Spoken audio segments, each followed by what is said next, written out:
بسم اللہ الرحمن الرحیم۔ شروع اللہ کے نام سے جو بڑا مہربان نہایت رحم کرنے والا ہے۔ پیارے دوستو، السلام علیکم۔ دوستو، کیا آپ کو پتہ ہے قبر کی پہلی رات میں کیا ہوتا ہے؟ حضور صلی اللہ علیہ وسلم نے ارشاد فرمایا کہ اللہ تعالیٰ کی طرف سے قبروں پر ایک فرشتہ متعین ہے۔ جب میت کو دفن کیا جاتا ہے تو اس کی قبر کی مٹی ہوا کرتا ہے، اور جب لوگ واپس جانے کے لیے مڑتے ہیں تو قبر کی ایک مٹھی مٹی لے کر لوگوں پر پھینک دیتا ہے اور کہتا ہے اپنی دنیا کی طرف واپس چلے جاؤ اور اپنے مرنے والے کو بھول جاؤ۔ حضرت علی رضی اللہ عنہ نے فرمایا کہ میں نے رسول اللہ صلی اللہ علیہ وسلم کو یہ فرماتے ہوئے سنا کہ انسان کی مشکل ترین رات قبر کی پہلی رات ہوتی ہے، کیونکہ جب اس کے دوست، احباب، رشتہ دار، اولاد اور اس کو دفنانے والے لوگ دفنا کر چلے جاتے ہیں تو وہ انسان روتا رہتا ہے۔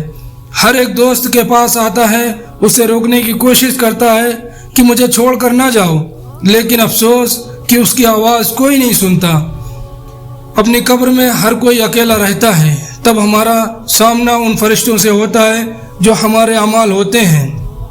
اب وہ کس شکل میں ہیں ہمارے سامنے ہوں گے، اچھے یا برے، اس بارے میں کوئی نہیں کہہ سکتا۔ تب وہ ہماری دنیا میں گزری زندگی کے مطابق سوال کریں گے، جن سوالوں کا جواب ہماری زندگی میں موجود ہیں جب تک ہم سانس لے رہے ہیں۔ رسول اللہ صلی اللہ علیہ وسلم نے ارشاد فرمایا کہ تم قبرستان جایا کرو، کیونکہ قبرستان موت کو یاد دلاتا ہے، اس سے عبرت حاصل ہوتی ہے۔ میں نے اپنے رب سے اپنی والدہ کی قبر پر جانے کی اجازت مانگی تھی، مجھے اس کی اجازت مل گئی۔ تم بھی قبرستان جایا کرو، اس سے دنیا سے بے رغبتی پیدا ہوتی ہے اور آخرت یاد آتی ہے۔ حضرت سیدنا سعید بن نصیب رضی اللہ عنہ فرماتے ہیں کہ ایک مرتبہ ہم حضرت علی رضی اللہ عنہ کے ہمراہ مدینہ منورہ کے قبرستان گئے۔ حضرت علی رضی اللہ عنہ نے قبر والوں کو سلام کیا اور فرمایا، اے قبر والوں، تم اپنی خبر بتاؤ گے یا ہم تمہیں بتائیں؟ سیدنا سعید بن نصیب رضی اللہ عنہ فرماتے ہیں کہ ہم نے قبر سے سلام کے جواب کی آواز سنی اور وہ کہنے والا کہہ رہا تھا، اے امیر المومنین، آپ ہی خبر دیجئے کہ ہمارے مرنے کے بعد دنیا میں کیا ہوا۔ حضرت علی رضی اللہ عنہ نے فرمایا کہ سن لو، تمہارے مال تقسیم ہو گئے، تمہاری بیویوں نے دوسرے نکاح کر لیے، تمہاری اولاد یتیم میں شامل ہو گئی، جس مکان کو تم نے بہت مضبوط بنایا تھا اس میں تمہارے دشمن آباد ہو گئے۔ اب تم اپنا حال سناؤ۔ یہ سن کر ایک قبر سے آواز آنے لگی، اے امیر المومنین، ہمارے کفن کا پھٹ کر تار تار ہو گئے ہیں، ہمارے بال جھڑ کر منتشر ہو گئے ہیں، ہماری کھالیں ٹکڑے ٹکڑے ہو گئی ہیں، ہماری آنکھیں بہہ کر رخساروں پر آ گئی ہیں، ہم نے جو نیک عمل کیے تھے صرف انہی کو پایا ہے، جو کچھ پیچھے چھوڑا اس نے ہمارا نقصان ہوا ہے۔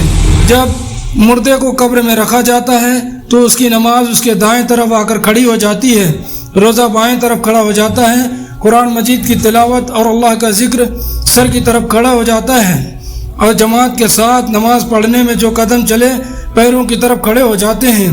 اس کا عذاب اس کی قبر میں اپنی گردن نکالتا ہے اور مردے کی طرف پہنچنا چاہتا ہے، مگر وہ دائیں طرف سے آتا ہے تو اس کو نماز کہتی ہے، دور ہٹ جا، خدا کی قسم یہ شخص دنیا میں بہت مشقت اور مصیبت اٹھاتا رہا ہے، ابھی ذرا آرام سے سویا ہے۔ پھر عذاب بائیں طرف سے آنا چاہتا ہے، روزہ اسی طرح اس کو ہٹا دیتا ہے۔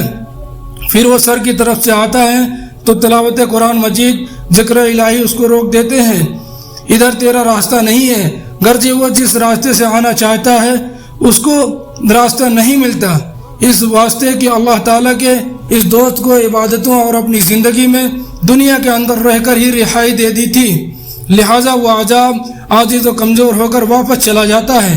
اور اس کے بعد صبر جو ایک کونے میں کھڑا ہوتا ہے وہ انہی باتوں سے کہتا ہے کہ میں تو انتظار میں تھا کہ اگر کسی کی عبادت میں کچھ کمزوری ہو تو اس کی طرف سے ہمدردی کروں گا، مگر الحمدللہ تم ہی نے مل کر ان کو دفع کر دیا، لہٰذا میں اعمال تولنے کے وقت ترازو میں اس کے کام آؤں گا۔ قبر میں دو فرشتے جن کو منکر نکیر کہتے ہیں وہ قبر میں آتے ہیں، جن کی آنکھیں بجلی کی طرح چمکتی ہیں اور آواز بادل کی طرح گرجتی ہیں، اس کے دانت گائے کے سینگوں کی طرح باہر کو نکلے ہوتے ہیں، ان کے منہ سے آگ نکلتی ہے، بال اتنے بڑے کہ پیر تک لٹکے ہوتے ہیں، ان کے کندھے سے دوسرے کندھے تک کا اتنا فاصلہ ہے کہ کئی دن چل کر ختم نہ ہو۔ مہربانی اور نرمی ان کے پاس سے بھی نہیں گزری، لیکن سختی کا معاملہ مومنوں کے ساتھ نہیں کرتے۔ پھر بھی ایسی ڈراؤنی شکل صورت کی ہیبت ہی کیا کم ہے۔ ان دونوں کے ہاتھ میں ایک بہت بڑا لوہے کا ہتھوڑا ہوتا ہے کہ جن کو اگر تمام دنیا کے جن اور انسان مل کر اٹھانا چاہیں تو اٹھانا تو درکنار، اس کو ہلا بھی نہیں سکتے۔ وہ آ کر مردے سے کہتے ہیں بیٹھ جا، مردہ ایک دم اٹھ کر بیٹھ جاتا ہے اور کفن اس کے سر سے نیچے سرک جاتا ہے۔ وہ سوال کرتے ہیں تیرا رب کون ہے، تیرا دین کیا ہے، تیرا نبی کون ہے؟ اگر مردہ نیک ہوتا ہے تو وہ کہتا ہے میرا رب اللہ ہے جو وحدہ لا شریک ہے، میرا دین اسلام ہے، میرا نبی حضرت محمد صلی اللہ علیہ وسلم ہے۔ یہ سن کر وہ دونوں کہتے ہیں تو نے سچ کہا۔ تو اس کی قبر دیواروں کو اس طرح ہٹا دیا جاتا ہے کہ جس سے وہ چاروں طرف بہت وسیع ہو جاتی ہے۔ اس کے بعد فرشتے کہتے ہیں سر اٹھاؤ۔ مردہ جب اوپر سر اٹھاتا ہے تو اسے ایک دروازہ نظر آتا ہے جس میں جنت نظر آتی ہے۔ وہ کہتے ہیں اللہ کے دوست، وہ جگہ تمہارے رہنے کی ہے اس وجہ سے کہ تم نے اللہ تعالیٰ کی اطاعت اور فرما برداری کی ہے۔ رسول اللہ صلی اللہ علیہ وسلم نے ارشاد فرمایا کہ قسم ہے اس پاک ذات کی جس کے قبضے میں میری جان ہے کہ مردے کو اس وقت ایسی خوشی ہوتی ہے جو کبھی ختم نہیں ہوگی۔ اس کے بعد وہ فرشتہ کہتے ہیں کہ اپنے پاؤں کی طرف دیکھ۔ جب وہ دیکھتا ہے تو وہ دوزخ کا دروازہ نظر آتا ہے جس سے وہ دوزخ کا حال نظر آتا ہے۔ وہ فرشتے کہتے ہیں کہ اللہ کے دوست تم نے اس دروازے سے نجات پا لی۔ اس وقت بھی بندے کو اس قدر خوشی ہوتی ہے جو کبھی ختم نہیں ہوگی۔ اس کے بعد اس کی قبر میں 70,000 دروازے جنت کے کھل جاتے ہیں جن سے وہاں کی ٹھنڈی ہوائیں اور خوشبوئیں آتی رہی اور قیامت تک وہ انہی بہاروں میں رہے گا۔ کیسے خوش نصیب ہوگی وہ روح جس کے ساتھ اللہ تعالیٰ اپنی مہربانی اور رحم و کرم کا سلوک فرمائے گا۔ جب نافرمانی کرنے والا قبر میں رکھا جاتا ہے تو قبر اس پر اتنی تنگ ہو جاتی ہے کہ اس کی پسلیاں دوسری پسلیوں میں گھس جاتی ہیں۔ اس پر کالے سانپ مسلط کر دیے جاتے ہیں جو ان کی ناک و پاؤں سے کاٹنا شروع کرتے ہیں، یہاں تک کہ درمیان میں دونوں طرف کے سانپ آ کر مل جاتے ہیں۔ پھر اس کے بعد دو فرشتے جن کا نام منکر نکیر اور قبر میں آتے ہیں، وہ آ کر پوچھتے ہیں تیرا رب کون ہے، تیرا دین کیا ہے، تیرا نبی کون ہے؟ وہ ان کے ہر سوال کا جواب دیتا ہے کہ میں کچھ نہیں جانتا۔ اس کے بعد اس کو کہتے ہیں کہ اوپر دیکھ۔ اوپر کی طرف جنت کا دروازہ دیکھتا ہے تو جنت کے باغ و بہار وہاں نظر آتی ہیں۔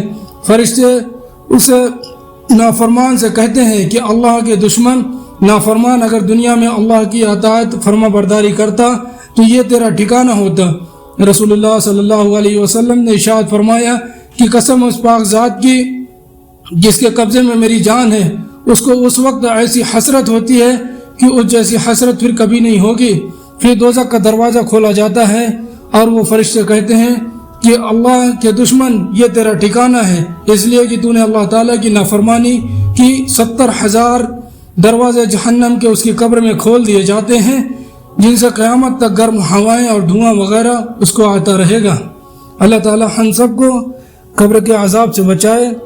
وآخر الدعوانا والحمد للہ رب العالمین۔ السلام علیکم ورحمۃ اللہ وبرکاتہ۔